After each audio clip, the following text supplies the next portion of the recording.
தமிழகத்துல வந்து ஒரு காலகட்டத்துல வந்து காங்கிரஸ் ஒரு பலமான இயக்கமா இருந்துச்சு. ஆனா இப்போ அந்த நிலைமை வந்து தலைகீழாக மாறிடுச்சு. அதை நீங்க எப்படி பார்க்கிறீங்க? அதே மாதிரி வந்து தமிழகத்துல மட்டும் இல்ல, மத்தியிலும் காங்கிரஸ் வந்து தன்னுடைய செல்வாக்கை இழந்துருச்சு அப்படின்னு சொல்லப்படுவதை நீங்க ஏத்துக்கிறீங்களா?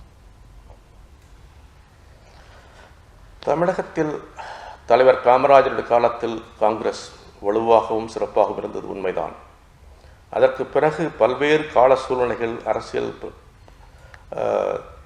மாற்றங்களால் காங்கிரஸ் தமிழ்நாட்டில் பிளவுபட்டது.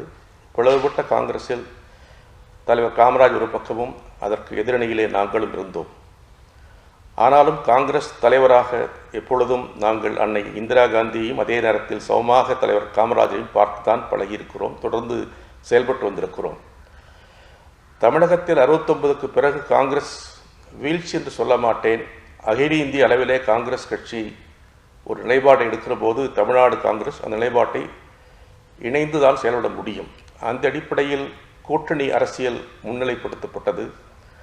கூட்டணி அரசியல் வந்த பிறகு காங்கிரஸ் தனித்து போட்டியிட வேண்டும் என்ற பேரவா எனக்கு இருந்தது. பல காலகட்டங்களில் காங்கிரஸ் தனித்து போட்டியிட வேண்டும், தலைவர் காமராஜ் ஆட்சி மீண்டும் தமிழகத்துக்கு வர வேண்டும் என்று பல்வேறு கட்ட நிகழ்வுகளை நான் நடத்தியிருக்கிறேன். அது வரலாற்றில் அது இடம்பெற்றிருக்கிறது. நான் அமைச்சராக இருந்த காலத்திலும் சரி, நாடாளுமன்ற மேல் உறுப்பினராக இருந்த போதும் சரி, மக்களவை உறுப்பினராக இருந்த போதும் சரி, எல்லா காலகட்டங்களிலும் வாய்ப்புகள் வரும்போதெல்லாம் காங்கிரஸ் கட்சி தனித்து இருக்க வேண்டும் என்று மத்திய தலைமையோடு போராடி வந்திருக்கிறேன், வாதாடி வந்திருக்கிறேன்.